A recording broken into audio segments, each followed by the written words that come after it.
Yeah, everyone, is it visible? The screen is visible to all of you. Please say yes or no.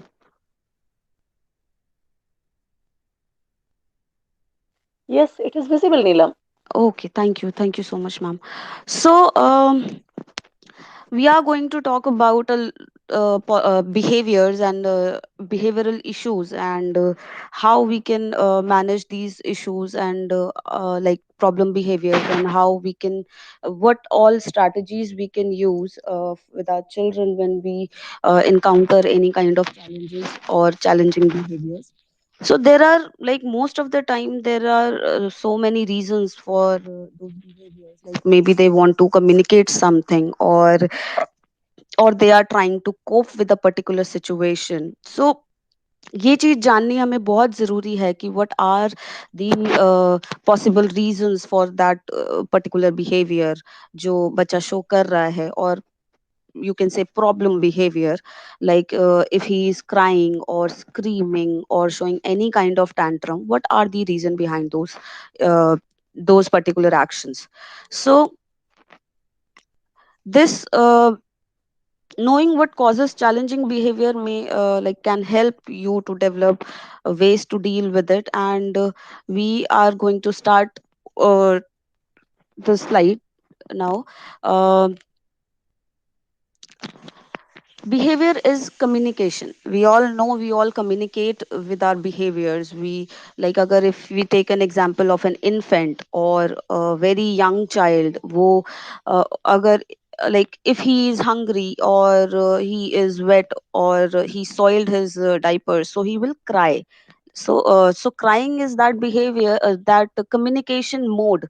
वो एक तरीका है उसका communicate करने का, whether he is hungry or he is like dirty, or if he is feeling some kind of uncomfortability. Okay, also, like, if you talk about adults, we sometimes get bored during the session or classes or whatever we are doing. We might find it very boring, so we yawn. So the communication system is communication, like, the way of communicating is that yawning shows that we are getting bored, right? So there are a lot of ways our children trying to communicate with us and we are not able to understand. So we need to find out the reason why the child is behaving in a certain way, why he is screaming, why he is crying, और क्या क्या reason possible हो सकते हैं. So child's problematic behavior may be a sign that he is upset or that something is not right with him. So it is very important to know the reason. And there are certain there is a big reason behind a problem behavior, like children sometimes have trouble communicating, and because they may not be able to verbally describe the problem or know what to do in a situation, particular situation may how he has to like behave, or क्या protocol उसको follow करना है, he doesn't know that. So that is why he's showing the tantrum or showing any kind of problem behavior. So at these times children may act out of their feelings or uh, needs, like children engage in challenging behavior for a reason.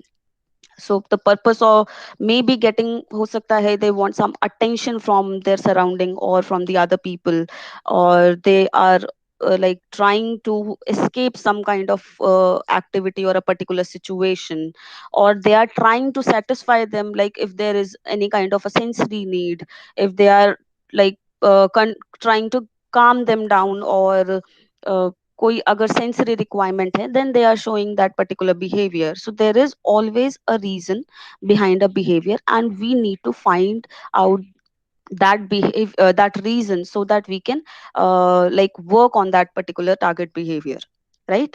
So all behaviors are functional, all behavior serves a function.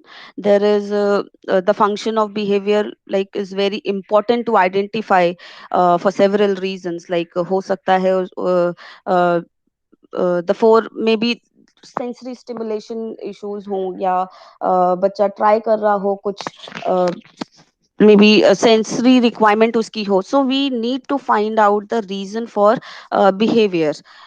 choosing maybe he's trying to choose some socially appropriate replacement behavior. We haven't teach them yet. So ये चीज हमें उसको सिखानी पड़ेगी to what replacement behavior he can use in a certain situation, right? So there are four specific function, if you talk about these function, like maybe they are trying to self stimulate them, or they are trying to escape a particular situation, or maybe they are trying to access some attention, right? So sensory stimulation में क्या हो सकता है? A person's or maybe own movement or actions feel good to that individual. हो सकता है a child twirls or twirls his or her hair as they sit an extend amount of time, right? If twirling has give hair give that individual sensory input they are seeking, uh, then hair twirling will be continued. Okay, so हो सकता है बालों के साथ खेलना, जो उस time पे वो पर्टिकुलर एक्शन कर रहा है, that particular action is giving him some kind of sensory stimulation. Okay, so इसलिए that behavior may continue for a several period of time. So next reason could be escape, like something is uh, an undesirable situation, the person wants to get away from it. Maybe for example, if we a therapist say like wash your hands and the learners run out of the bathroom, हो सकता है वो environment उसको नहीं पसंद आ रहा है या वो activity उसको नहीं करनी है, तो he is trying to escape that situation. And for to avoid that situation he is showing a tantrum, or he or she is showing some kind of problem behavior.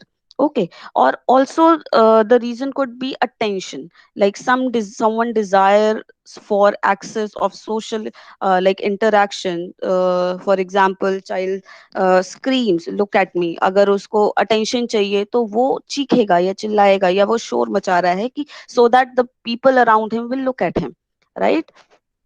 Next, he wants some kind of tangible access. Maybe someone wants to access to a specific item or an activity, कोई particular activity वो करना चाह रहा है जो कि अभी वो नहीं कर रहा है, right? So he's showing that behavior or a tantrum. For example, a child takes an iPad away and so वो क्या करेगा, वो पिंच करने लग जाएगा because he want that iPad, so to get that iPad he started pinching someone, or he started pinching like himself only. So that pinching is a problem behavior, right? So identifying the problem behavior help us to understand how to decrease the problem behavior and strengthen more desirable behavior. So it is very important to find out the reason behind the behavior, behind any kind of problem behavior. So identifying function of the behavior. To identify the function of the behavior, you have to clarify and identify the condition under which the behavior is occurring, right? Maybe the reason for the behavior, that antecedent. So analyze the condition occurring just prior to the behavior जो अकर हुआ है उससे पहले क्या situation थी, the environment में ऐसा कुछ था या क्या एंटीसीडेंट है जो जिसने उस बिहेवियर को प्रोवोक किया है, right? So analyze the immediate effect and the reaction to and changes in the condition immediately following the behavior. उस behavior के बाद क्या क्या changes हुए environment में, या क्या reaction उसको मिला है, किसी particular reaction ने उसको reinforce किस तरीके से किया है, whether it is negative or positive. So keep a log of the situation under which the behavior occurs and what is occurring, like who is involved in that particular situation, or how often it is happening. So these kind of these certain pointers we need to be considering. Okay, next is functional analysis. हमने कई बारी अपने like in our profession, in our field, we have heard this term functional analysis. So it is a analysis of a particular situation in which the behavior occurs, so to find out the antecedent and the behavior itself and what is the consequence of that behavior, right? So ABC model is used to understand and modify the particular behavior and which then allow them to be addressed and changed. So here we are going to like break down this whole model. So antecedent involves like who, what, where, and when. Okay, who is involved in the situation, what is happening in an environment which provoking the behavior or which triggers the behavior, where that behavior is occurring, and when that behavior is occurring. Okay, the time, situation, and who all are involved. So these certain uh, questions like जो कि इसमें involve हो सकते हैं, जो इस particular situation में जो कि बिहेवियर को बढ़ावा दे रहे हैं. So the antecedent could be any number of thing for a particular event to an interaction with another party हो सकता है. Antecedent can be both negative and positive. Okay, negative trigger lead to an unwanted behavior, and positive trigger lead to a desired action. So we need to find out the antecedent, which what are all are the antecedent which is triggering the behavior. The behavior of interest or the target behavior is what is being analyzed. जो हम analyze कर रहे हैं उस particular situation में is actually the behavior in each scenario. As with the antecedent, the behavior is the question, can be either positive or negative, right? If the behavior is triggered with the positive antecedent, maybe the behavior is the positive behavior, desired behavior.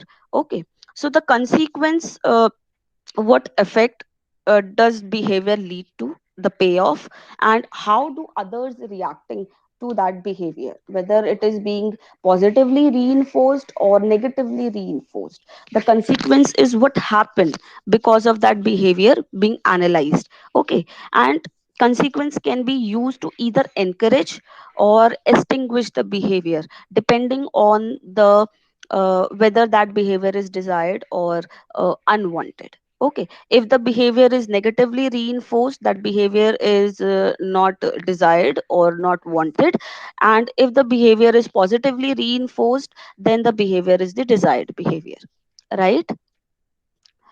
Next, the example that antecedent behavior and consequences. Antecedent may be the request. It can be a request from somebody जो कि behavior को trigger कर रहा है. Maybe it is for the attention or the arousal, the maybe the sensory requirement की वजह से या sensory overload sensory stimulating situation अगर है तो that can also lead to a negative behavior or a problem behavior, right? So there are common three common features like to obtain something, that is attention, event, or the object. Or also the behavior can be to escape or avoid something, like the request, maybe he is trying to avoid that request or the particular event, or he is also maybe trying to avoid the stimulation around him which is causing him any kind of irritability or unpleasant like displeasure उसको अगर हो रहा है तो. For self stimulation हो सकता है the behavior is for self stimulation to increase the arousal level or to provide calming stimulation, right? Next is identifying triggers and attention. So here uh, behavior किस वजह से हो रहा है, why the particular behavior is occurring. So we need to find the trigger, we need to find the antecedent, the condition occurring prior the behavior, what all conditions are occurring before the behavior, and stimulation level कितना है, interaction pattern क्या है, what are the interaction pattern during that particular situation, what type of demand the child is trying to put in front of the, like maybe instructor, parent, or teacher, what time of the day where the behavior is occurring, and who all are involved in that particular situation when the behavior is occurring, who all, like maybe people or some uh, who like other external factors क्या क्या हैं, who is involved in that particular situation, what are the what and where and when, कौन कौन involve है, क्या particular situation है, what are the environment, क्या setup है जिसकी वजह से बिहेवियर अकर हो रहा है, what is the place where the behavior is occurring, and what is the time when the behavior is occurring, right? So we need to find out these certain parameters so that we can work on that particular behavior. Also uh, what like w- w- we will compare the vulnerability the child is getting, like कितना उसको sensory stimulation मिल रहा है या उसको social attention कितनी मिल रही है of that child, to the child from the other external factors. So uh, this is also can be a antecedent which can trigger the behavior.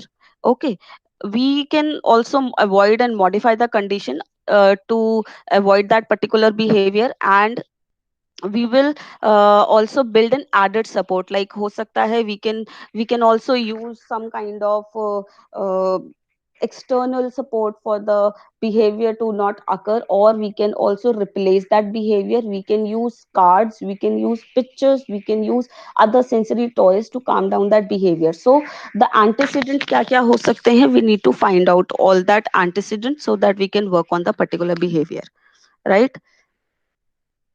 Next, antecedent, common antecedent and common consequences क्या क्या हो सकते हैं, like हो सकता है the environment is very much noisy, or the child is trying to do something that is he's not able to like maybe communicate what he wants to do, that is why he's showing the behavior. These are the common antecedent. Okay, he's trying to request you to stop something, that is why he's showing the behavior.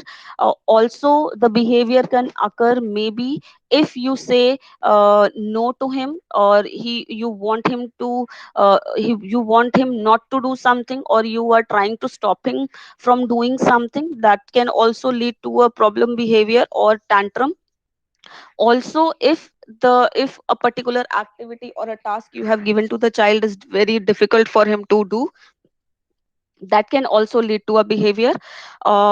If the child is vacant, he's not doing anything, he's getting bored, or there is a lack of activity, that can also lead to a behavior. Or whether he's trying to get some attention from the external factors or other people, that can also lead to a behavior.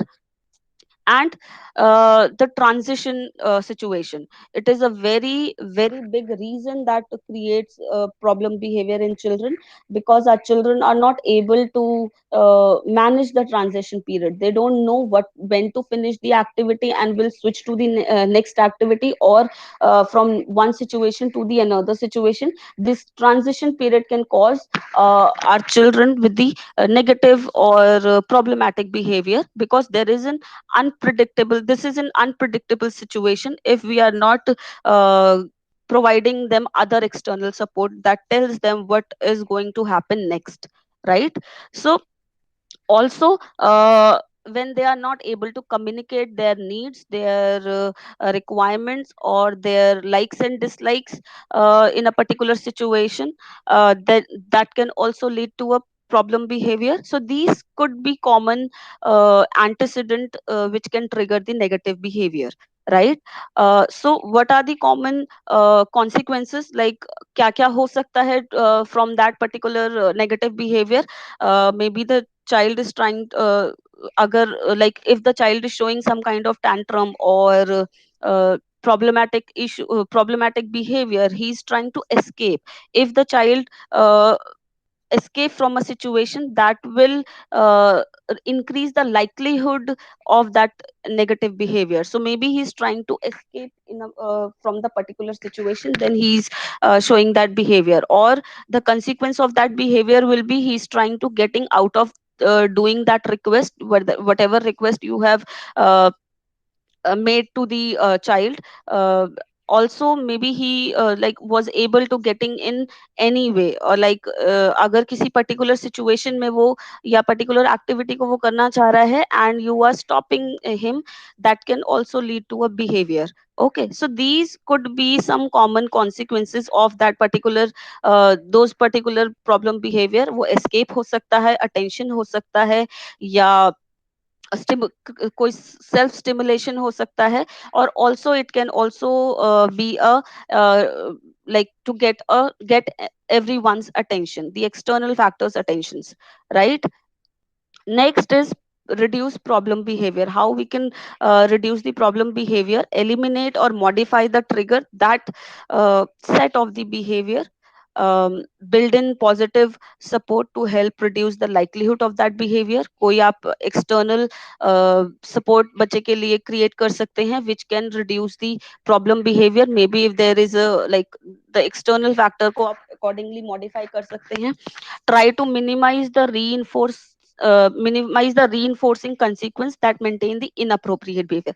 If there is some kind of reinforcing factor that which like providing him something uh, like like अगर ऐसा कोई situation है environment में जो कि बच्चे को provoke कर रहा है या उसको पॉजिटिवली रीइंफोर्स कर रहा है उस नेगेटिव बिहेवियर को करने के लिए, then the behaviours like likelihood of occurring that behavior will increase. So minimize the reinforcing consequence in the environment जो कि उस negative behavior को बढ़ावा दे रहा है, right? Identify and reinforce a more appropriate behavior. Alternative behavior serves the function same as the inappropriate behavior. We can also identify and reinforce the behavior जो कि हम we can use as a replacement behavior uh, to that negative behavior, and which that behavior should give him the same amount of pleasure or same amount of उसकी जो भी requirement है उसको serve कर रहा हो. So it is very important to teach the child replacement behavior which is uh, can be used which can be used in place of that negative behavior. Okay, so make that behavior more rewarding to use the appropriate behavior than the inappropriate behavior. Whatever replacement behavior you are teaching to your child in place of that negative or problematic behavior, that particular behavior should be more rewarding than the negative or inappropriate behavior. Okay, next is reducing any kind of unwanted or problematic behavior. We need to identify the trigger uh, producing the behavior. So what is the antecedent or the trigger जो कि उस negative behavior को बढ़ावा दे रहा है. Also build in added support to lessen the trigger. उस particular situation में what all other support you can use, like you can use visual, you can make the environment more predictable by using visual cards, and you can make the environment like according to the child's need. Reduce the reinforcing consequence that maintain the behavior. जो भी आप consequences use जो भी आप बच्चे के साथ behavior पे जो भी आप काम कर रहे हैं उसका consequence reduce होना चाहिए, उसका negatively reinforce नहीं होना चाहिए. So it is very important to reduce the reinforcing consequences, right?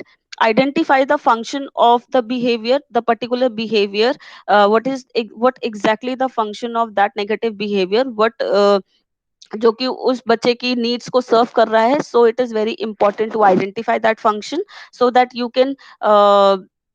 can decide the alternative behavior according to that which is serving the same function. Okay, so develop a more appropriate behavior that serve the same function to replace the inappropriate behavior. Practice whatever uh, in whatever replacement behavior you are teaching to the child, you have to practice that behavior uh, again and again so that the child will use that replacement behavior in place of that negative behavior when the situation occur, the same situation occur, right? Reinforce heavily for choosing the desirable response. Whenever child is behaving or whenever child is showing desirable behavior, never forget to reinforce and reinforce heavily. Okay, so keep it positive and supportive whenever possible. Never unnecessarily scold the child for that particular negative behavior or problematic behavior. So you need to have the patient and support the child in throughout the working of working with whenever you are working with the child. Next is dealing with the trigger, the antecedent. Eliminate the trigger if possible and appropriate. eliminate the condition that lead the behavior. Try and minimize the trigger whenever possible. Try and minimize the trigger that lead to the behavior. Also modify the trigger. If you cannot eliminate the trigger, you can modify it to reduce the negative impact, that like whatever negative impact it is having. So like you can make the environment more less stressful, so that the behavior will not occur at, next is build in added support. If you cannot eliminate or modify the trigger in the environment, uh, you can add other supports. Like you can use visual cards, you can use sensory toys, you can use the light, you can modify the lightning according to the child's needs, so that the behavior will not occur. And what support or assistance you can give the child to help the cope with the trigger. You can add extra assistant to make the task less stressful. Okay, you like whatever task you are giving the child to do, you can provide the picture sequence of that particular task, so that the child will know how the particular activity I have to do, what are the steps required in the particular activity. So the child will always know the sequence of that activity, and will help in reducing the problematic behavior, or uh, in reduce the trigger of that particular negative behavior, right? Next is teach replacement behavior. Replacement behavior is basically the behavior which you are trying to teach in place of that negative behavior, which is serving the same function, to the function which has the same function uh, as the negative behavior, right? First is identify the function of that behavior. It is very important to identify the function of that negative behavior, so that you can decide the alternative behavior according to that, which is serving the same function. uh, Identify a desirable alternative behavior that serves the same function. It should easier and more efficient than the behavior of concern.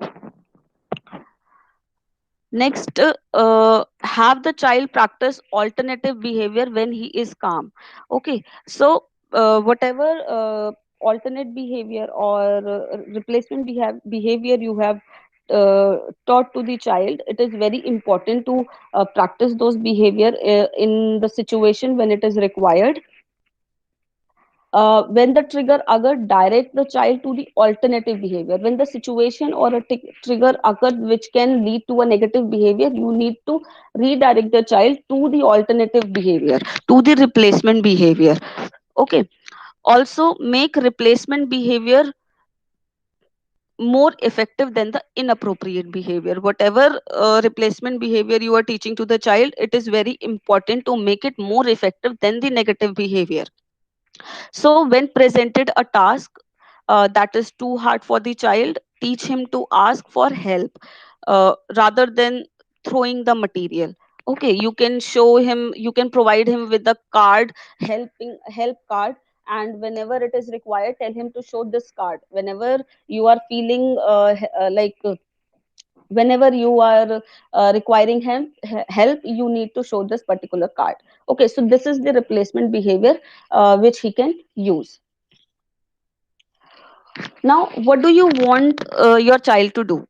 Often children have only one way of expressing anger, uh, or frustration or confusion. So it is very important to teach them different ways in which he can or she can express their um, uncomfortable situation or anger or frustration.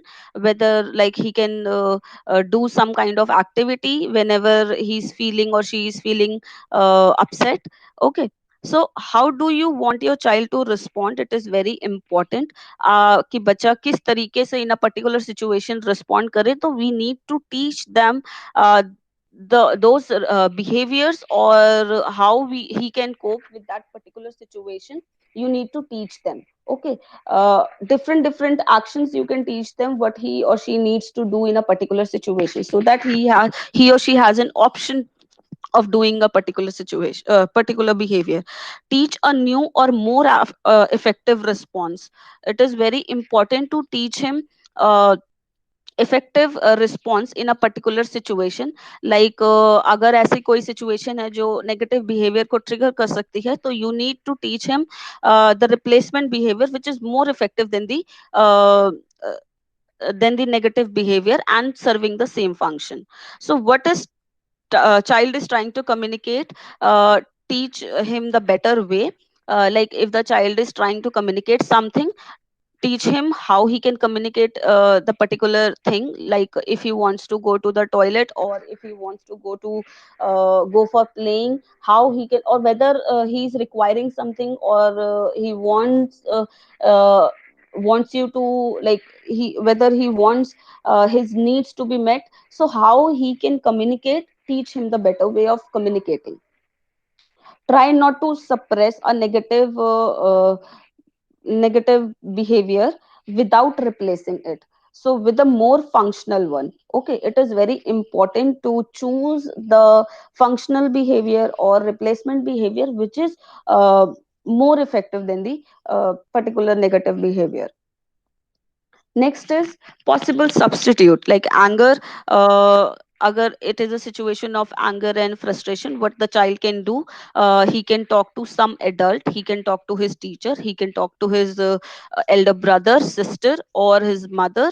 So teach him that whenever you are feeling upset or you are feeling angry, come to me and talk to me, or let me know whether you are feeling upset, I'll come to you and talk to you. So these are different function or different behavior you can teach him. Like he can also, if the situation or a particular event making him angry or frustrated, he can also leave that particular event.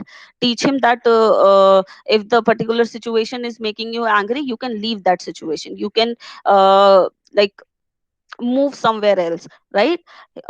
Replace that, like he can do something, like he can hit the pillow if he's feeling frustrated. Deep breathing, he can do deep breathing for relaxation. And if he's feeling upset, he can do physical exercise, so that the energy he's like having in that particular situation, or the rage he is having that particular situation, will release uh, during the physical exercise. Next is escape. If he wants to avoid something, or he wants to escape a particular situation, he can raise his hand, or he can say no, he can show a card of no.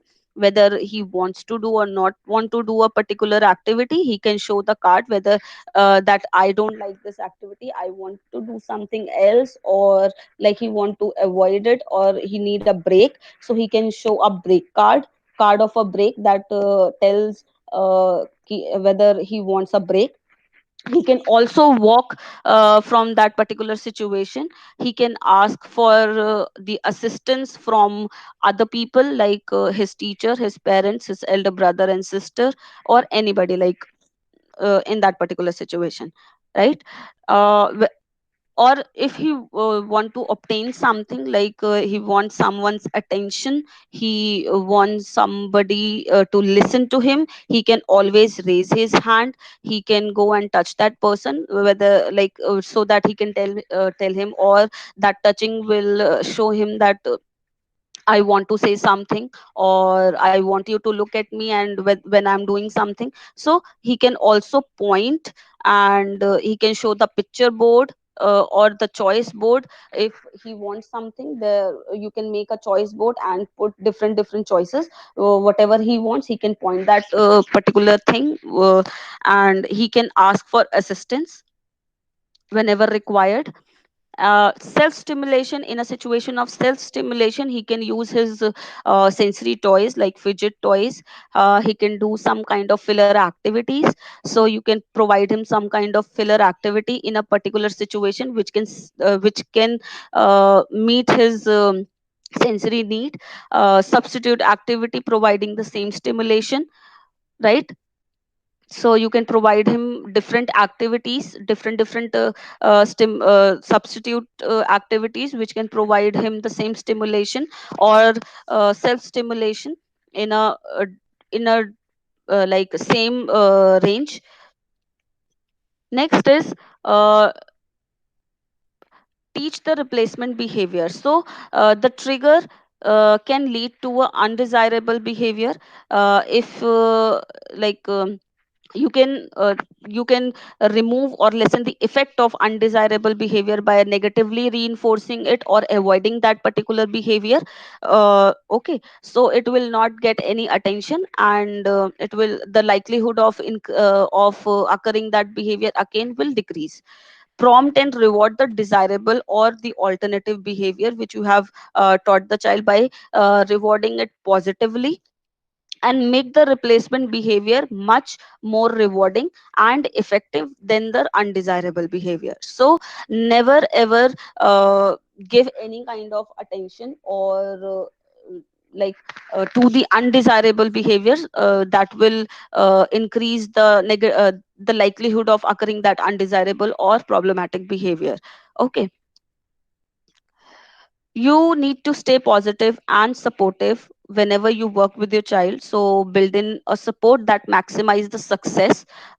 Whatever external support you are building for your child, that should maximize the success, that should be the appropriate or according to the requirement of that particular situation.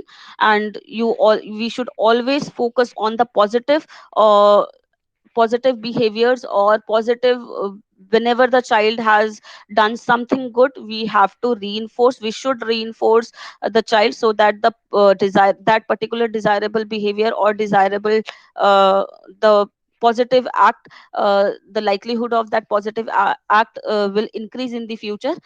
uh, we can block or ignore that particular negative behavior and redirect the child to the alternative or the replacement behavior which is appropriate.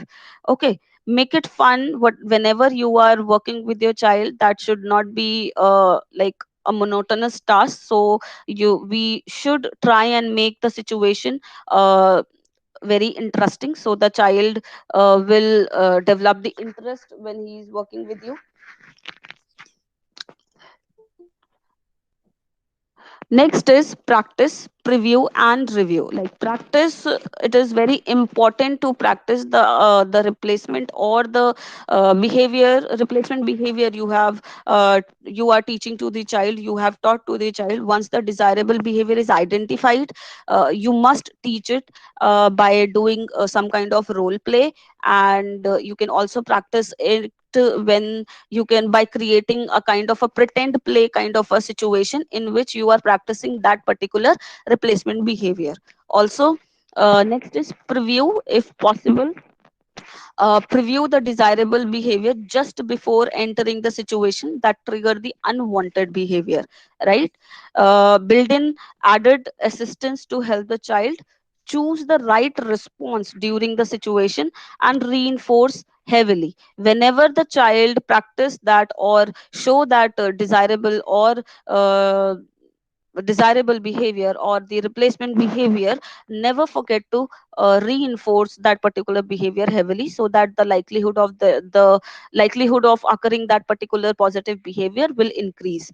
Next is uh, review following the event, review how well it went, and build the positive building on the positive, right? Whenever the replacement behavior occur or the positive behavior occur, never forget to reinforce that. Child should realize that the particular act has been reinforced, or whatever I have done was praised by my teacher, by parent, or whosoever the instructor is. Then so the likelihood of that particular positive behavior will increase. Next is reinforce the appropriate behavior. So uh, here single strangest method for reducing the behavior is to strengthen the more appropriate behavior, right? Whatever appropriate behavior you have taught to the child, that should you have to strengthen that particular appropriate behavior. Once more appropriate behavior has been selected, taught and practiced with the child, ensure that it is more rewarding. Okay, it should serve the greater payoff, it should serve the same function as that particular negative behavior. If Then the unwanted behavior, okay, the reinforcement that he's getting out of that particular replacement behavior or the positive behavior, that should be more than the unwanted behavior, right? So now here is the one strategy we use when we are working, like when we are in a schedule of reinforcement, the differential reinforcement, uh, like selectively reinforcing either the absence of the negative behavior or the presence of the positive behavior or the alternative behavior. Okay, so या तो हम जब कोई negative behaviour नहीं होता, the negative behaviour is absent, then we reinforce the child, or the positive behavior or alternative behavior when it is occurring, then only we reinforce the child's, okay, child. So next is removing the reinforcement for negative behavior and selectively reinforce the positive behavior. Only when the positive behavior occur, then only we reinforce the child. So reinforcing the absence of behavior here is differential reinforcement of other behavior. Basically, it is a strategy of providing the reinforcement to the child. Here, uh, differential reinforcement of behavior. In this, it involves the rewarding the child when the appropriate behavior does not occur during the specific amount of time. कुछ time तक जब वो negative behaviour और inappropriate behaviour अगर नहीं होता है, तभी हम बच्चे को री करते हैं। फॉर एग्जाम्पल, अगर हम यहाँ पे एक एग्जाम्पल लें, सो would be like it would be a child who repeatedly leaves his seat during the dinner time. The parent would set a timer for 10 minutes. If the child does not leave the seat during this time, he is rewarded with the television time following the dinner. Right. So here, the when the child is not leaving the seat for 10 minutes, the parent has put the timer of 10 minutes. In that particular duration, if the child doesn't leave the seat, then only the parent is rewarding that child. Okay. So next is differential reinforcement of lower rates of behavior. So here it involves the encouraging of the child to reduce the frequency of that negative behavior. Okay, so the behavior itself is not appropriate, but the frequency in which the child engages in it is inappropriate. Okay, हो सकता है कि the particular behavior is not inappropriate, but the occurrence, the intensity of occurrence, that behavior is very inappropriate. Okay, so here the good example of this would be the child who repeatedly washes his hand before the lunch. In this case, the teacher wants the child to wash his hands, but not more than once before the lunch. Okay, so using this particular strategy, the teacher would reward the child by allowing him to be first in line to line first in line to lunch if he avoids washing his hands more than once. Okay, so here the reward is that you will be allowed to stand in a line at the number one uh, if you wash your hand once during the lunch. Okay, not more than that. So when the particular behavior rate decreases, then only here the child is getting rewarded. Okay, next is differential reinforcement for alternative behavior. Now, it is another strategy in which it provides the reinforcement for a predetermined alternative behavior, which we have already determined, while withholding the reinforcement of unwanted behavior. Okay, so it requires that you identify the unwanted behavior. जो भी unwanted behavior है, we need to identify that, as well as identifying appropriate alternative behavior you would like to see in its place. So this procedure is a great way to teach adaptive skill to the children. Yeah, so if we take an example of that, but this particular strategy, it would be like you want to extinguish shouting out the answer and differentially reinforce hand raising for a specific student who calls out the answer for teacher's attention. बहुत सारे बच्चे करते हैं इस तरह से, like class में जोर से आंसर करना, so that teacher will uh, give him unnecessary attention. So reinforcement in the form of teacher's attention and praise is provided only when the student raises the hand. So here the child will get reinforced only when the child will raise his hand, uh, rather than shouting or screaming the answer in the class, and is called upon the answer for the question.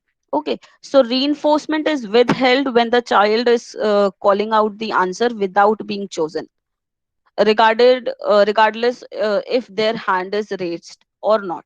Okay, so it is like the alternative behavior here is raise his hand.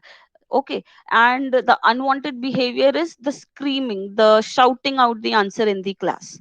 Okay, so if that particular unwanted behavior is not there and he is raising the hand for answering the question, then only he will get rewarded. Okay, no matter if the child, he will not get rewarded if the child is screaming also and raising his hand. So here we will not give any kind of attention to that particular behavior.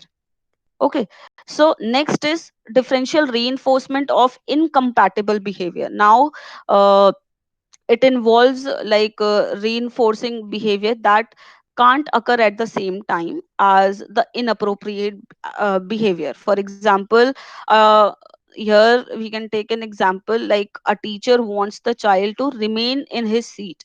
Okay, each time the student leave his seat, the behavior is ignored. However, when the child remains seated, the teacher reward him with the sticker.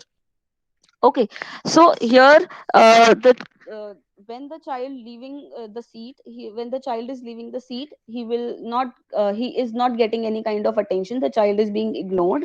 But when the child is still remain in the seat, the teacher reward him with the sticker.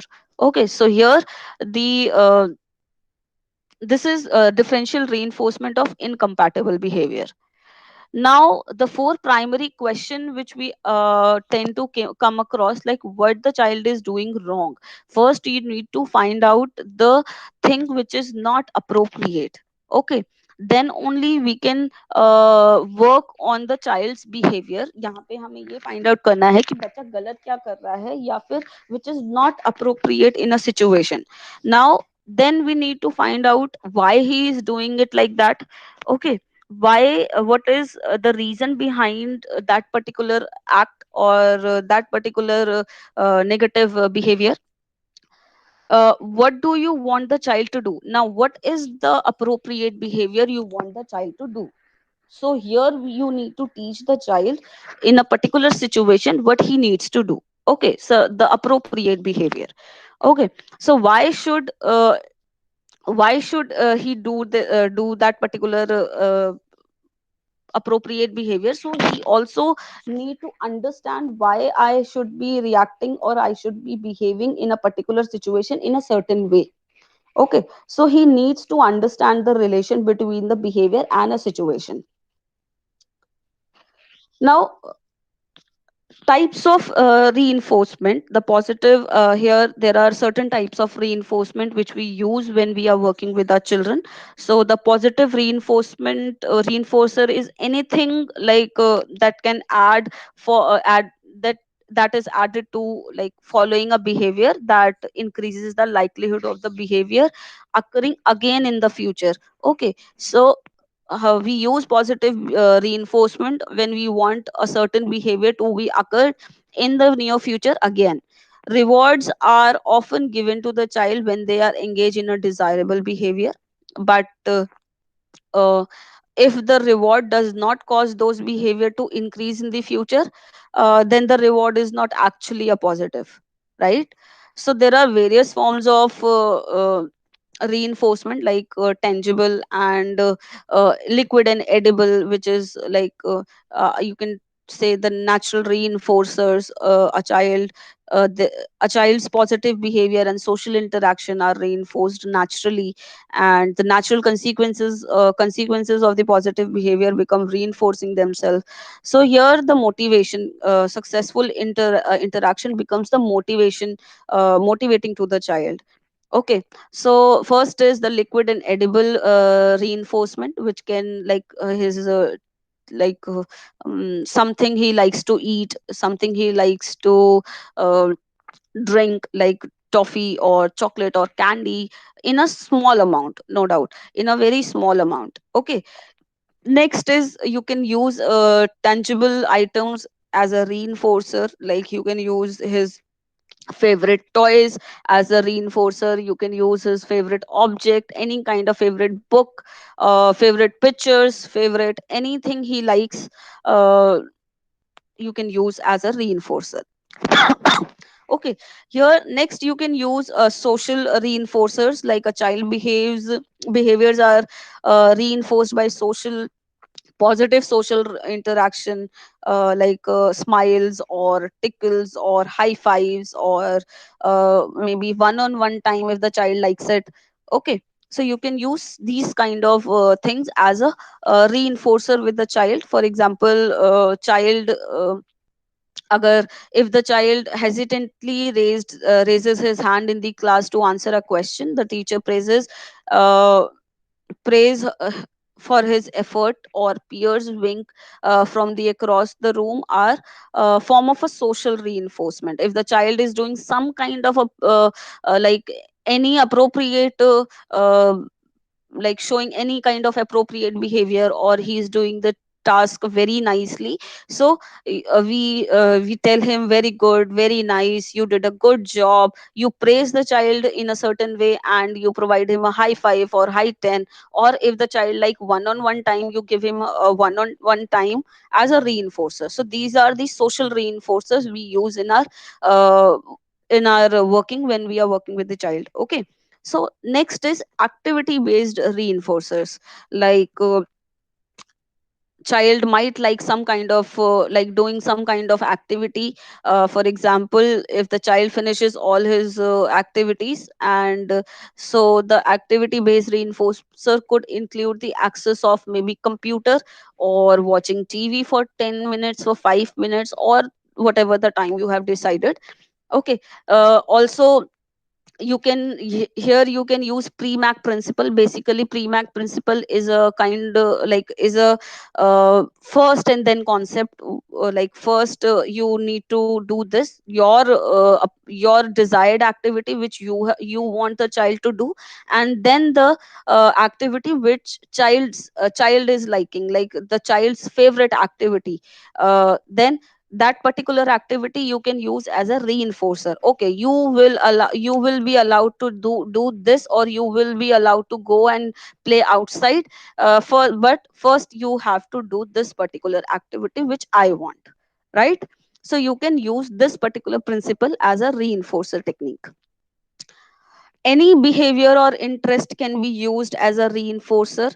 uh, Maybe like if the child like doing some kind of stimulatory or self stimulatory act, uh, you can use that particular act as a reinforcer. Okay, okay, you need to first do this, then you will be allowed to do like if the child likes tearing paper unnecessary, you will be allowed to tear the paper, I'll provide you the paper, and you will be allowed to tear that. Or if the child wants to like wants like likes to touch some kind of texture, or some kind of uh, like any kind of he likes to play with water, because the texture of that water is he likes that particular texture of that water. So up you can use these self stimulatory behavior as the interest, or the self stimulatory interest as a reinforcer when you are working with your child. Okay, next is delivering the reinforcement. Now how here how we reinforce the child, how we provide the reinforcement to the child. First we need to identify the reinforcer uh, which the child like. It is very important to have the list of reinforcers your child likes. Okay, so बच्चे का interest पता होना is very important, उसको क्या क्या चीजें पसंद है, and what you can use as a what all you can use as a reinforcer with the child when you are working. It is very important to identify the reinforcer. Okay, and they like there is like research shows that it is very important to change the list of the or the inventory of the reinforcer every 3 months or 4 months, because child might get bored of getting the same reinforcer again and again. uh, Keep the contingencies clear and concrete. It is very important what is coming next or what are the possible event in the near future. It is very important to give the clear instruction to the child. Okay, so that the child will not be like, if the child is child does not have that high idea of what is going to happen next, will create uh, negative or will create problem to the child. Okay, give reinforce like reinforcement immediately following the behavior. Whenever the positive behavior occur, never miss the chance of reinforcing the child, so that the child will realize that particular behavior is an appropriate behavior and I am being reinforced, or I will get this particular thing which I like, so I have to do it again and again. Okay, next is reinforcer after each occurrence.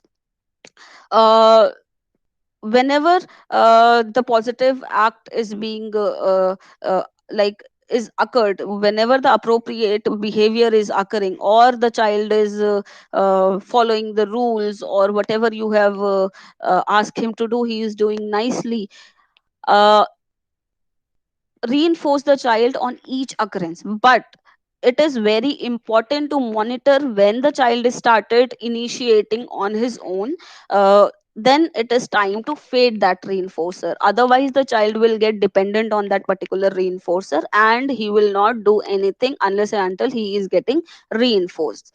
Okay, so it is very important to monitor when to start fading the reinforcer, so that that particular act will become a natural act kind of a thing. Okay, next, always pair the concrete reward with the praise, so that it will make fading process easier. uh, whenever you provide Whenever you provide any kind of reward to the child, it is very important to pair that concrete reward with the smile, with a kind of a social reward. Okay, very good, very nice, okay, good job, or a pat on a back.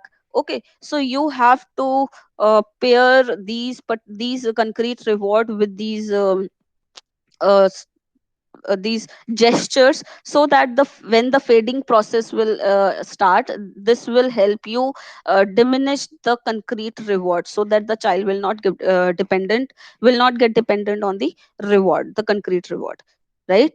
If the reward cannot be given immediately, you can use token, you can use star, you can also use chart, etc. अगर आप कोई particular reward उसको immediately नहीं दे पाते हैं, तो you can use these kind of system of rewarding the child, right? Also, you can use visual cues or the picture sequence to increase the understanding of a particular task. Whenever you are providing the child with the task which he needs to do, you should provide him with the visual cue, with the sequence of that activity, so that the child will understand how the particular activity has to be done, right? Next is picture reinforcer menu. It is very important, and it is a very effective method of reinforcing the child. It allows the child to see the option. Okay, he now has has different option. He knows that what activity is doing. He is doing to get like what like he knows ki particular activity वो किस लिए कर रहा है, what he will get out of that activity after doing that activity, right? If the child chooses their own reinforcers, it lessens the chance of satiation.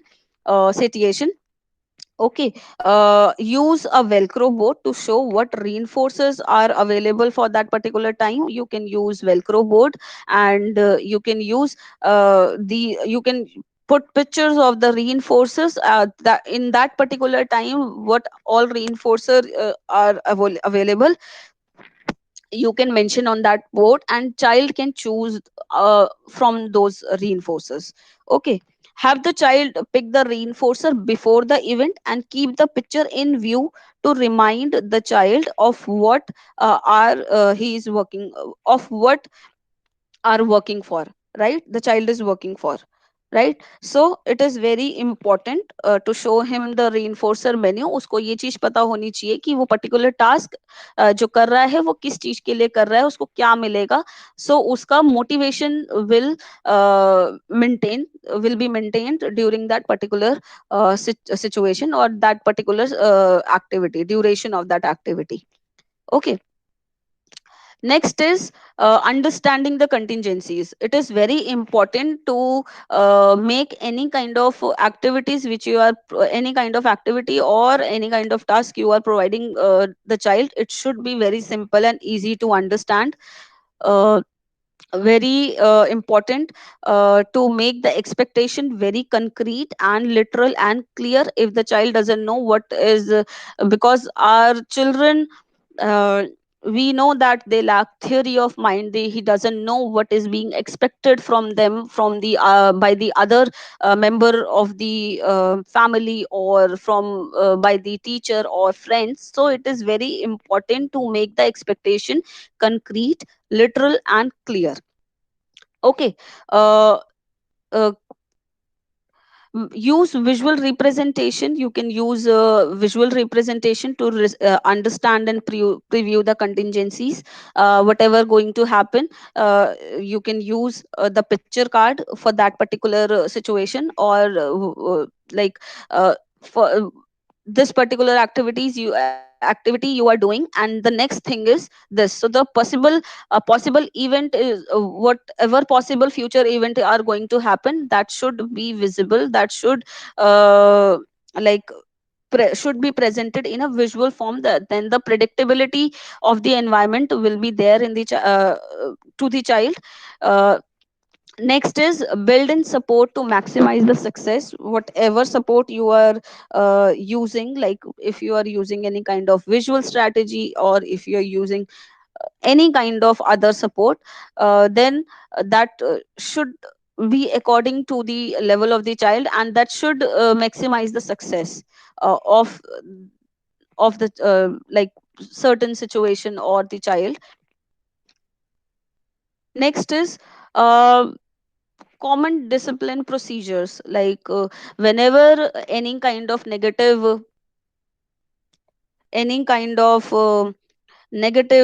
behavior is being like uh, shown, और बच्चे को अगर कोई negative behaviour करता है, then you need to redirect him to the replacement behavior.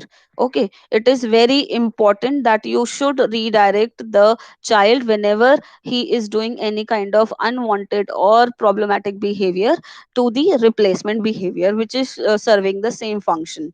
Next, if he is doing certain things which is not acceptable by the like by the child, sorry, which is not acceptable by the in by the situation, or which is not appropriate according to the situation, then the timeout you can give in. You can also uh, whatever privileges he is getting uh, will be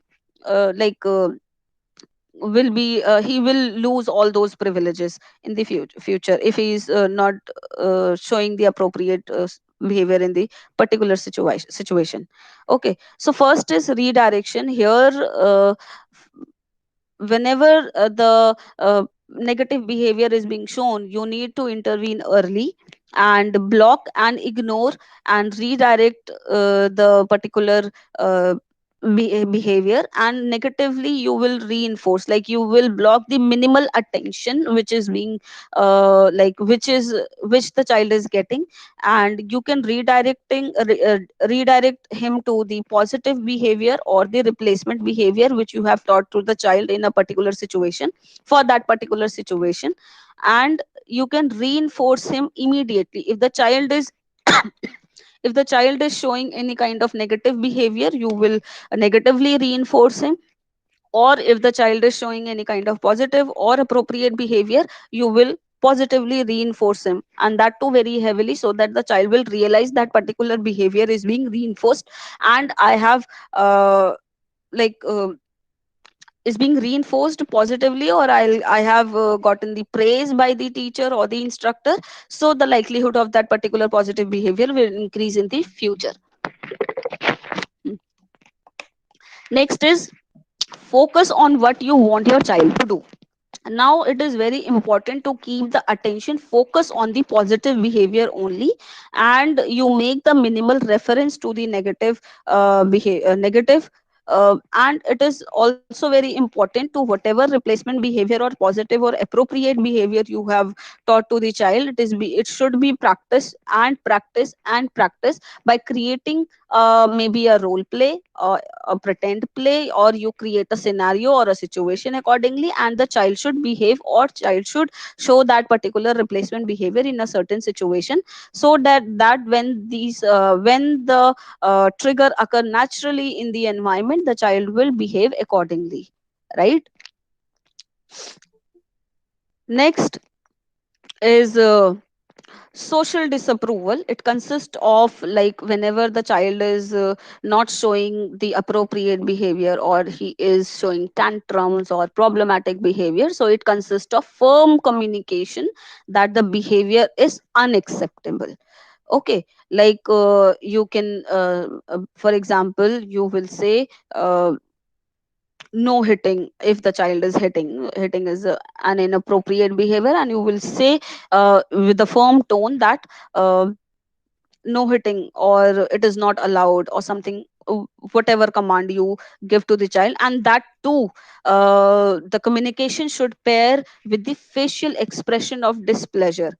Okay, so here you can interrupt the particular negative behavior and establish the eye contact with the child, and formally tell the child not to do so, or stop hitting, or no hitting, to show the obvious displeasure by showing the facial expression, so that he will relate the thing, like your words and your expression.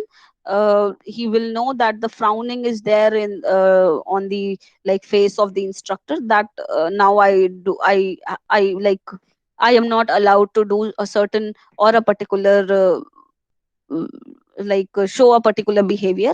And also you need to keep the statement very short and clear, and you'd redirect without any kind of counseling or negotiating to the replacement or the appropriate behavior, right? Next is timeout. Okay. Now, timeout, negative behavior result in the removal of the positive reinforcement for a specific period of time. So here there are certain types of timeout situations where, when the child is not behaving or not showing appropriate behavior in a certain situation, then you provide the child with this negative you can say a reinforcement situation, that is timeout. Like you can so first you can briefly remove the reinforcer from the person. For example, you can remove his favorite toy for 30 seconds, 5 minutes, 10 minutes, or whatever time duration you have decided. Next, you can also remove the person away from, but in view of the reinforcing activity. For example, chair timeout. You can give the child a chair timeout, in which child can see the reinforcing activities, but he is not allowed to do that particular activity, right? The child, you can also remove the child away from reinforcing area, for example a bedroom or a hall or a ball pool time area, or etc. Okay, which uh, this particular scenario can, like it will realize him, uh, make him realize that I like, if the that particular area is liked by the child, then he will realize that I have done this, I have shown, or I have behaved inappropriately, and I was removed from my favorite activity. Okay, so this way you can uh, negatively reinforce the child. Next, implement matter of fact, like you can do not, you should not argue or scold or negotiate the child, um, or like if the child has is showing or showing any inappropriate behavior, there should not be any space of arguing or scolding. You just implement your negative reinforcement or timeout situation. Okay, if possible, it is very important to intervene early and provide a quick warning and redirect him to the replacement behavior. You also you can provide you should provide short but firm command, uh, for example no hitting, or go to your room, and or also go to your, go to your chair or sit on your chair, like this kind of firm command. But with the pair, uh, also this command should be paired with your facial expression of disapproval or displeasure. Next is you can from that point on provide no further verbal attention to the child, and it will lead the child to the area of timeout. You only lead the child to the area of timeout and minimize all other attention and other rewarding activity, right? So timeout does not have to last long. Several minutes is usually good enough for your child, and that depends on the child. You know your child best, so you know how long it will work for your child. And children, most of the time, like children with autism spectrum, have difficulty with the extended time, so it is beneficial uh, to find out or to know, to understand for how long the timeout will work for your child.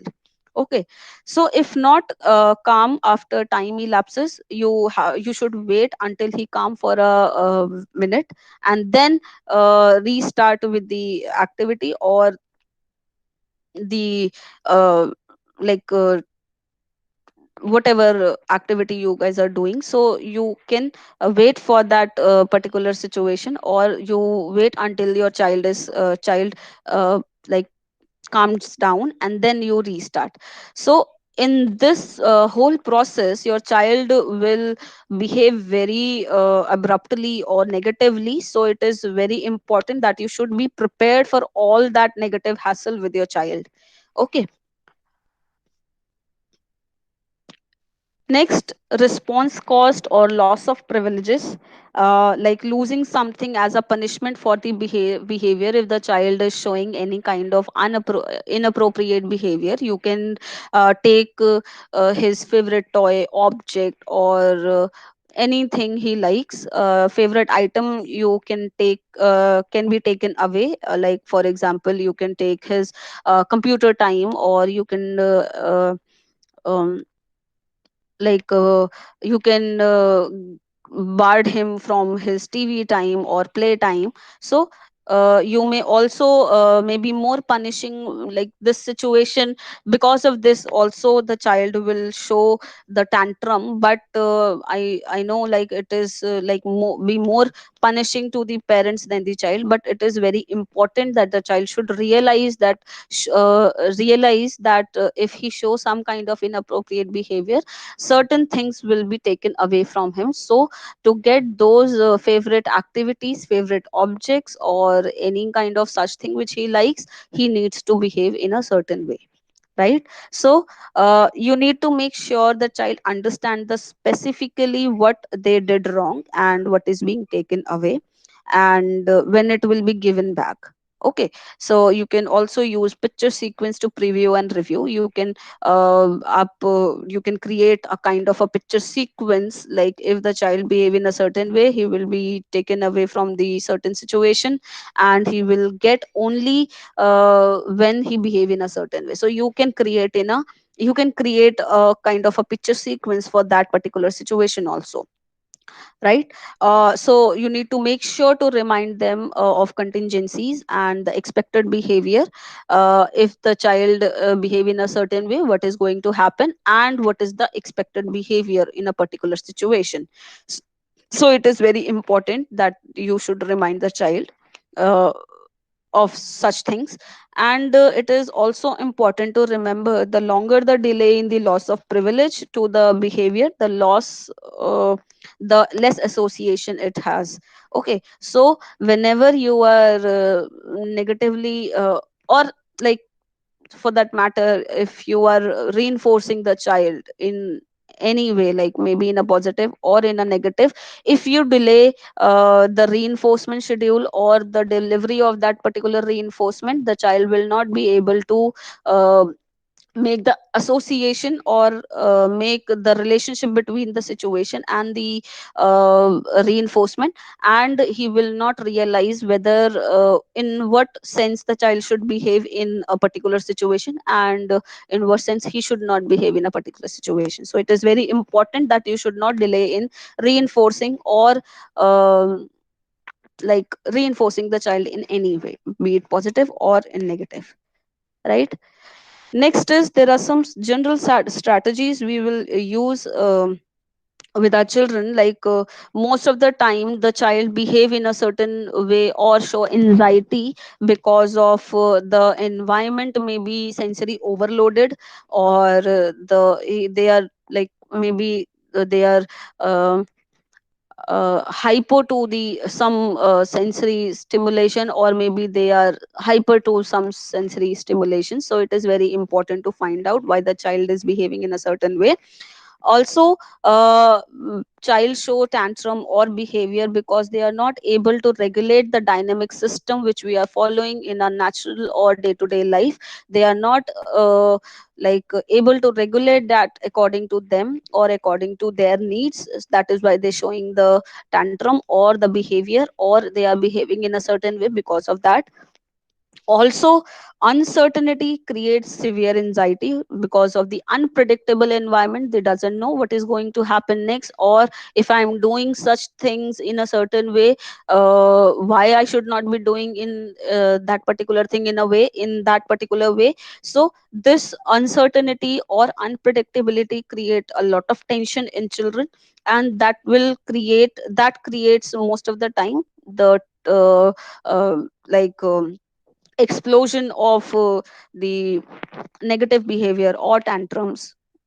Or also, they are rigid in their situation. Most of the time our children follow a same routine, and their rigidity and flexibility in thinking creates lot of agitation or irritation in their day to day life, because our like the routine is not according to them.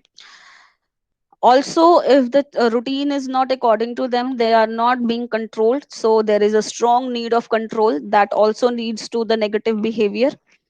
Inability to engage with others, they are socially not active with the children or other children, or they are not able to engage others with socially engage with others.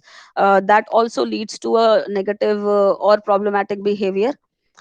Resistance to follow lead of the parents. They doesn't know, they are not able to trust other whom to follow and how to follow their parents and or anybody, like their instructor or teacher. They don't know how to do that, or how they can show compliance, or how they can follow the lead of their parents. So this will also lead to the negative behavior or problematic behavior. Also there is a chance of any kind of comorbid condition. Now what is comorbid condition is a situation like a kind of a coexisting disorder, like the child may be with autism spectrum disorder, and he also suffering from anxiety or depression or ADHD or any other kind of neurological or developmental issue, right? So this will also lead to the problematic behavior. So we need to find out the basic reason and other medical condition if there is any, so that we can work according to that with our children. Next is demands of daily routine. Now it is very important to make our time predictable and understandable, because our children have difficulty in transition between the events during the day or throughout their life. So it is very important to make the transition period predictable, like whatever they are doing right now, what they have to do the next. So it is very important to make the environment predictable. So difficulty understanding the rules and expectation. It is because they are not able to understand the roles and rules and expectation, what roles are other people playing in their life, or what are the social rules they have to follow, or what others are expecting from them. They are not able to understand that. That is they this can these demands also lead to the problematic behavior, right? So avoid like they need rigid schedule that is familiar and predictable, so that they can follow a certain kind of a routine, and it will create a predictability in their environment, and this will help in reducing the problematic behavior or the irritation or frustration uh, which generally they face, right? uh, Problem organizing time, schedule and material. They also do not uh, like have that ability of organizing the time, and they do not have that ability to organize their schedule and material. That also lead to a problematic behavior. So it is very important to like show their belongings and like other things in a pictorial form with words, so that they know how to organize their basic chores of where they need to put their books, where they need to put their bag, how they need to arrange their almira or certain kind of things. So it is you can provide the pictorial or like visual sequence how the particular task has to be done. Unstructured social time can also leads to a lot of stress in our children, because most of the time our social times are or social situation are not structured. They do not have a particular pattern that should be followed. So it can also lead to a like problematic behavior, and a child can feel irritated, or like they might show some kind of tantrum. So um, it is very important that we should tell our children prior, or we inform our children prior to the situation of that particular social situation, like when we are taking them to the market. So we need to tell them that yes, now we are going, or at this particular time we'll be going to the market, or we'll going to the stationery shop, and we'll buy this and this, and after that we'll be back home at this particular time. Okay, so you can pre-inform your children so that to avoid any kind of problematic behavior or tantrum during the situation.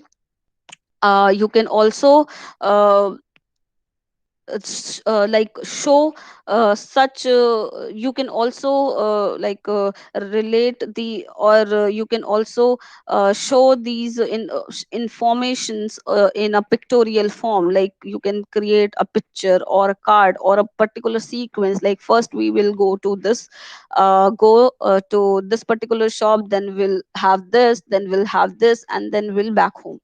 Okay, we'll be back home.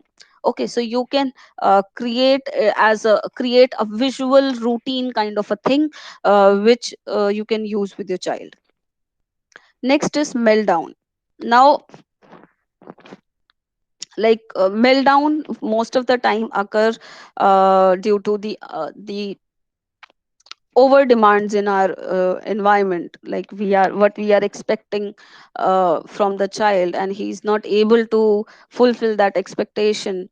So this creates a meltdown most of the time. So unnecessary demands should be removed, and the stimulation in the environment or the external factor which causes the overstimulation, that should be lower down and slow down. During the meltdown we need to uh, slow down our voices and our tone. um, if possible, we should remove the child to the safe area and also make him feel safe and loved. Like sometimes our children are so lost that they cannot hear us, and in these situation all we need to do is simply sit with or be near them and uh, let them know that they are safe and loved. So it is very important that we do this by staying near to to the child as they are comfortable with.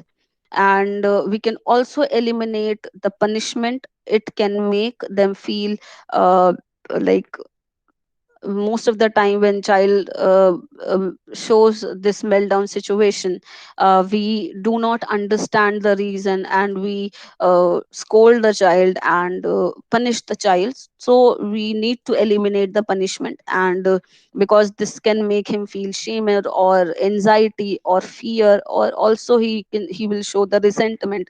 So our children with autism can't control the meltdowns, so they shouldn't be punished for them.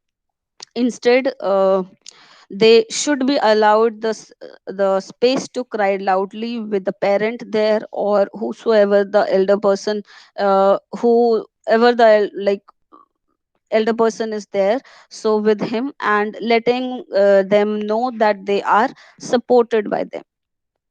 Keep a few sensory tool always with you, or sensory toys with you. You can offer these to your kid when they are their mind is uh, overwhelmed. And some common sensory tool could be like you can use weighted lap pads, or you can use headphones, that noise cancelling headphones, or um sunglasses, or maybe some kind of fidget toys or other sensory tools. There are sensory toys available in the market you can use.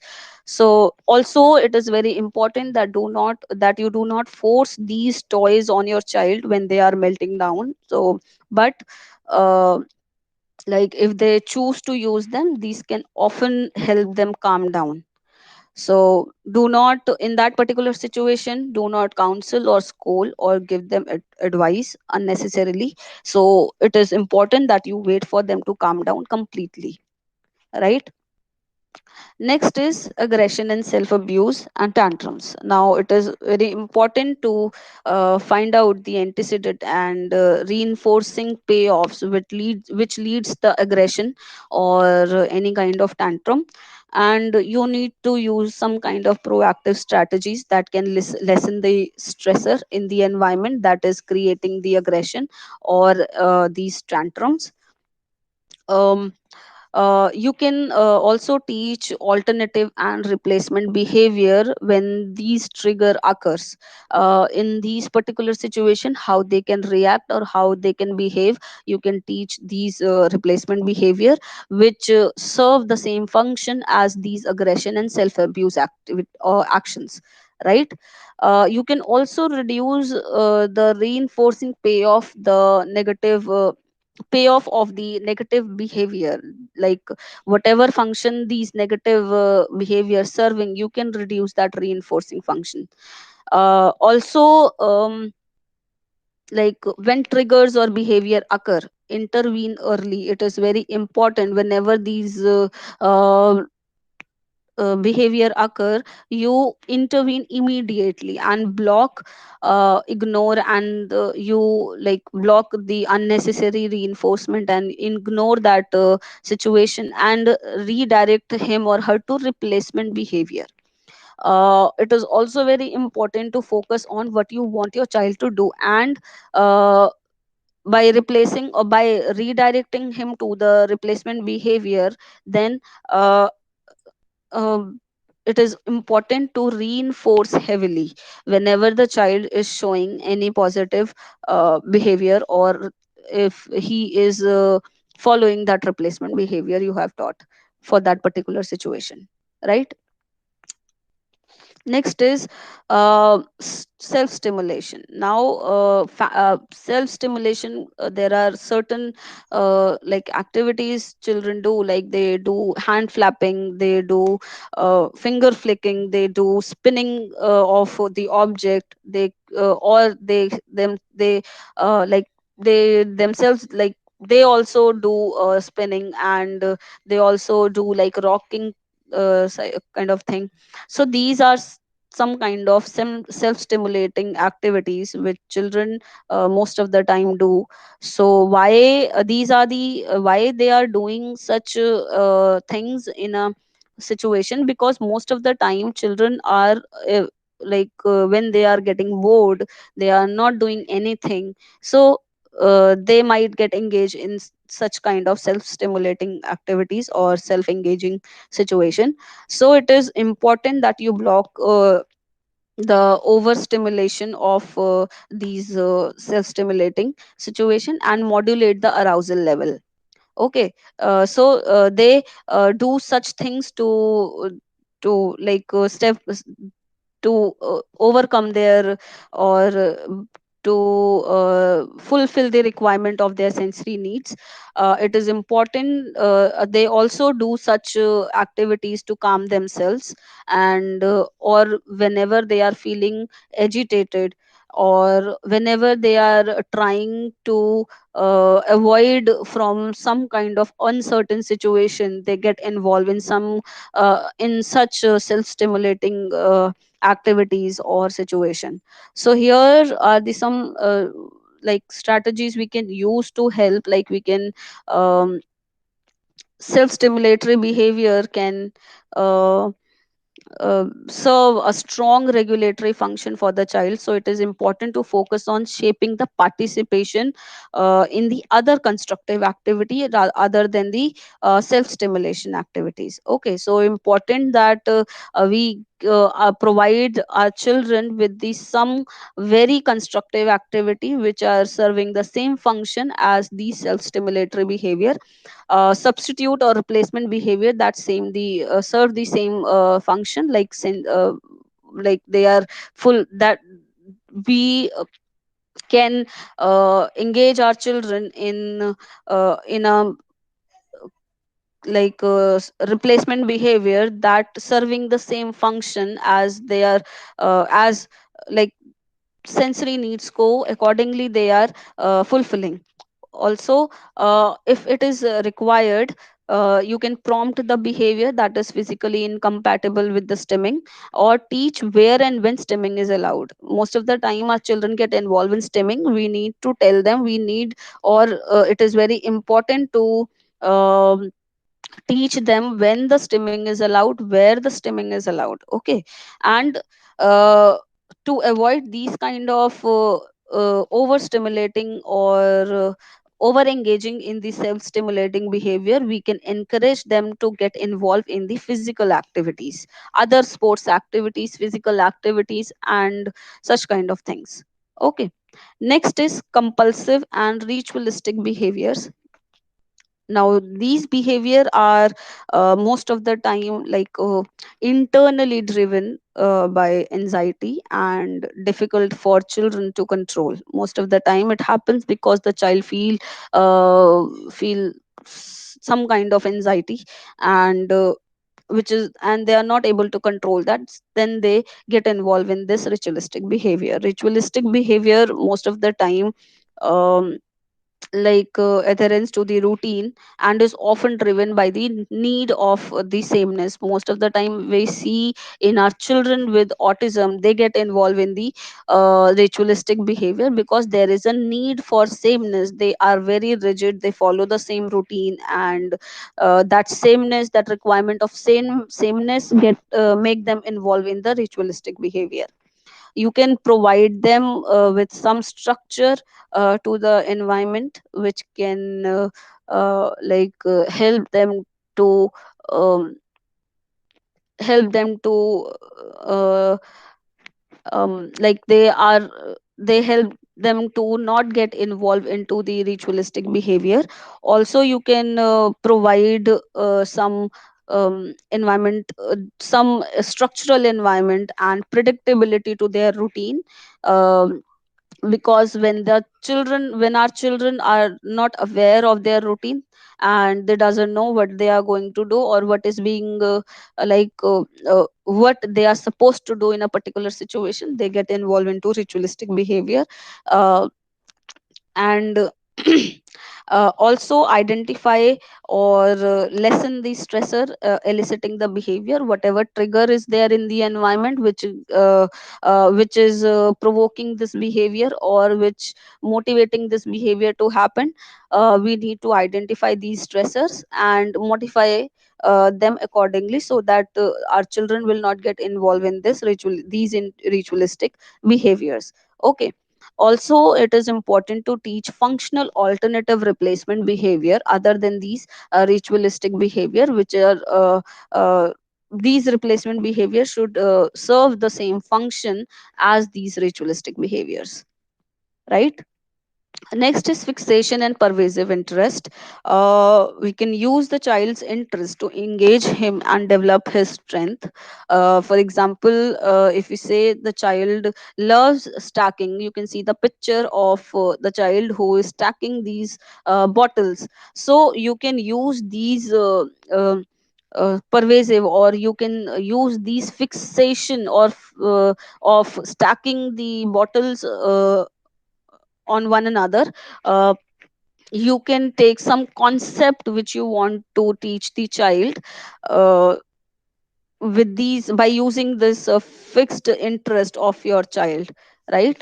Next, you can become involved in the areas of interest and teach relating skills, other relating skills. Gradually you can shape other interest, and you can also teach relating other relating skills. You can incorporate child's fixation into new learning to increase the motivation. And you can also use appropriate opportunities to engage in the interest to reinforce the other activities. So it is very important to monitoring the child when he is getting engaged in the different activities other than the ritualistic or these fixation of there. So it is important to reinforce those activities so that the uh, so that these other activities, the likelihood of these activities will increase in the near future. Okay. Also you can reduce the amount of time in fixation by providing some private time for them. It is like we cannot fully diminish these fixation or pervasive interest, or these fixed activities which your children do. So you can provide a certain time, or you can provide him a private time where they can do these kind of activities in which they are involved, these fixed, or you can say pervasive interest, right? Next is exaggerated fears. Exaggerated fears are very common with our children with ASD. We need to learn to recognize, like, when our child is afraid, and what their fear triggers are. Like, there is a famous line you have, like, we I came across a lot of time on the internet, this quote, like, you have seen one child with autism, and then you have seen one child with autism works here. Like, there is most every child with autism are different with each other, so each child is going to have a different fear, right? And they might express fear quite differently from you or the other children. So look for heightened behavior or the signs of the stress, like the repetitive movement, etc. Each child will be different, so you will have to learn to read yours, like, most of the time how your child is behaving or reacting in a certain situation. It is very important to understand that, and find you need to find out the trigger of that uh, behavior, which is like, uh, which aggravating this behavior, this fear. So what are the trigger in the environment? It is very important to find out. Also, it is important to acknowledge their fear, while it might seem like irrational most of the time to your child. It's very real. Okay, most of the time, like, हम लोगों को या other people find it very weird, like, so but your child, for your children, it is a thing, it is a really big thing. So telling them that it's just a vacuum, like, like, हो सकता है, there might be a chance that your child is uh, afraid of vacuum or the sound of the vacuum cleaner. So or maybe a heating vent, so you can make him comfortable by telling that it's just a vacuum, or it is just a heating vent. It is not going, it is like not going to help your child when that vacuum or heating vent is triggering a panic. So I am unsafe, these kind of response are there. So it is important to let them know that you understand that they are afraid. Okay, unnecessarily scolding is not required at that situation. So you need to let them know that you understand that they are afraid, and that you could see why it might be frightening. So you need to calm them down during that particular situation. And if you can investigate the fear in small doses, uh, like, हो सकता है, in a particular situation your child, like I said, there is an example of heating vent. Your child might be afraid of heating vent. You can take him to the uh, area of that heating vent, like you can l- expose him to that particular uh, like that particular situation or this heating vent, little by little, not completely, but little by little you can expose him to the situation, so that the fear might get diminished by the time. Okay, like, let's walk up to the vent together. How about if I walk up to the vent and then you can join me if you want to? So this is the way you can make him comfortable to the situation, which is uh, by which the child is afraid of. Okay, so you need to build the confidence over time, by but take it slowly. By the time it will get uh, the child will get comfortable, but you need to take it very slowly. If you can't try to mitigate the fear, or like eliminate the fear, so if it's a like thunderstorm, or maybe they need a safe place or special noise dampening the earphones, so it's something that you can avoid, and that's the better option for that particular moment. हो सकता है initially you can avoid the situation so that your child will get calmed down. By the time dheere dheere, slowly you can take, or you can expose the child to the situation that it is nothing, it is just a vent, or it is just a vacuum, or it is just a thunderstorm, there is nothing to afraid of, but you will take it slowly. By the time your child will get comfortable with the situation. Next is oppositional and defiant behavior. Now basically what is it is a uh, uh, like a oppositional and defiant behavior. If we talk about according to the DSM-5, it is also a kind of a disorder. Like children with oppositional defiant disorder is blatantly disobedient and respectful and confrontational. Like most of the time they are not they are uh, they doesn't show any kind of compliance in any kind of situation. They are very rebellious, they are very uh, disrespectful towards the towards others, and they do not follow any rules. So standard discipline doesn't work for them, and they follow these strategies for there are certain strategies we can follow to discipline a child with these kind of issues, like this oppositional and defiant behavior. Like we can treat the issue before we punish the child. Like never discipline your child for behavior that are symptom of attention. It is very important that why the child is behaving in a certain way. If it is a symptom of ADHD, so there is like there is no use of disciplining your child. Like ODD or oppositional defiant disorder are sometimes neurological condition, and it is not intentional. So once your treatment plan has impulsivity under control, you will know which acts are punishable, right? So you need to plan the treatment according to the requirement of the particular situation, and then you can act you will know which act can be used as a punishable thing or a punishment. You can also exercise away hostility. Like a potent tonic for the brain is physical exercise for ADHD children. So it promotes healthy brain function and help children to control aggression. Most of the time children with ODD behaves in very aggressive manner, or children with ADHD also behave in a very aggressive manner. You can engage them uh, in physical exercise like sports and other activities.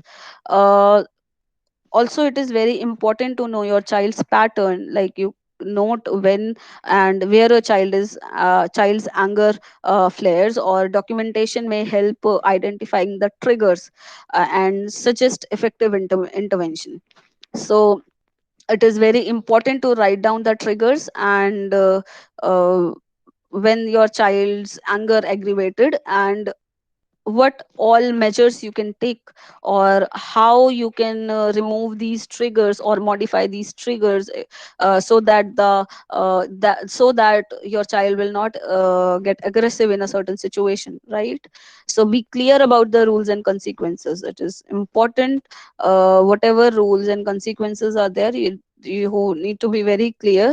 Explain what is the behavior which is expected, and exactly what consequences your child will face for breaking the rules. If your child break the rule of any kind, what are the consequences that he is going to face? You need to be very clear, or you should make the child clear of that, and then consistently enforce those rules on him.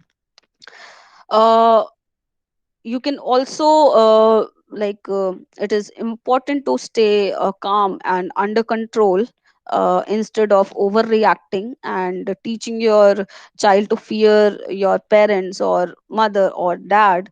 You can breathe deep and be a model of how to behave when you are upset, right? You can use the some kind of word as a code, uh, this is a private signal that tells your child to calm down.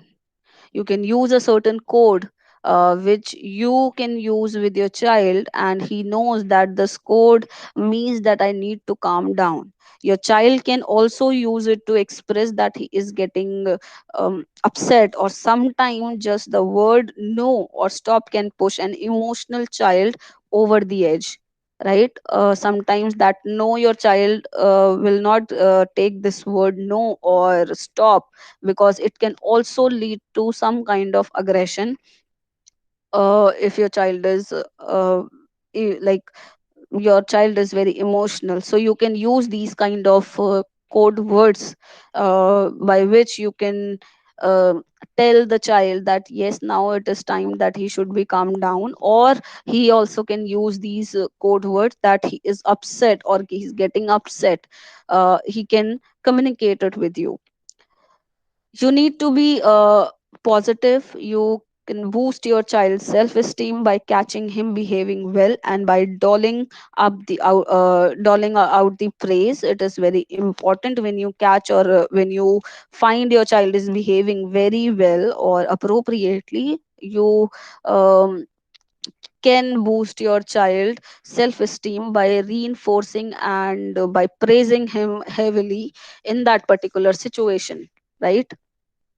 So call in, you can also take help of professionals. In some cases you may need outside help to reset the pattern of these disruptive behavior in your home. So it is important that you work with your behavioral psychologist to root out the cause of the aggression. If you are not able to understand the reason for his aggressive behavior, so you can take help of the professionals or psychologist, so that you can understand better your children better, right? So here, most of the time it also happen, if we talk about our children with autism, this oppositional defiant behavior occur because of their rigid and inflexibility in their thinking. And also, uh, their strong sensory difficulties can be a reason of their aggressive behavior or oppositional defiant behavior. Strong need to control to lessen the chaos and confusion. So it is important that you provide the routine, a particular routine, or uh, like schedule in their day to day life that will lessen the chaos and the confusion in their environment, commonly associated with the high anxiety and depression. If your child has other condition, or he is suffering with other condition like anxiety or depression, that can also lead to the oppositional defiant behavior or aggressive behavior. So here the fearful of following lead to the another, uh, lack of boundaries and structure to the routines.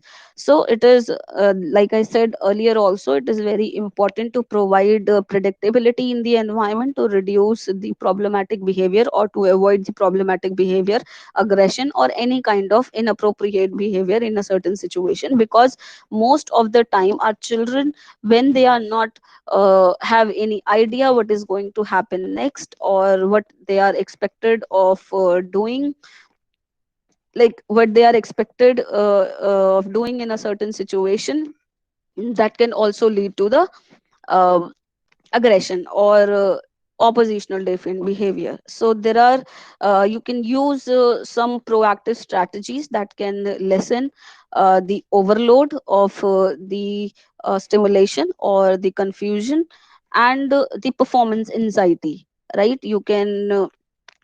Uh, you can also remove the unnecessarily reinforcing payoffs that trigger the non-compliance behavior. So it is very important to monitor if there is anything that is reinforcing the negative behavior. You need to find out that, and you have to remove that particular reinforcing payoffs, right?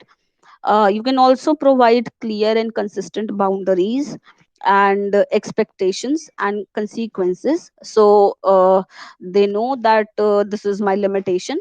So it is very important to tell them what are their limitations, or what are their boundaries in a certain situation, or what are the expectation from them in a particular situation, so that this will also lead to uh, the compliance behavior, and this will reduce the oppositional defiant behavior.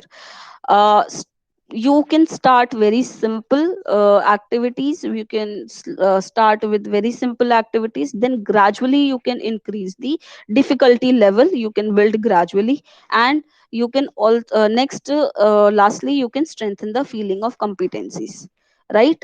So in this way you can work with your child who are aggressive, or who are suffering from some other, maybe if they are suffering from some like comorbid condition of ODD, or oppositional defiant disorder or behavior.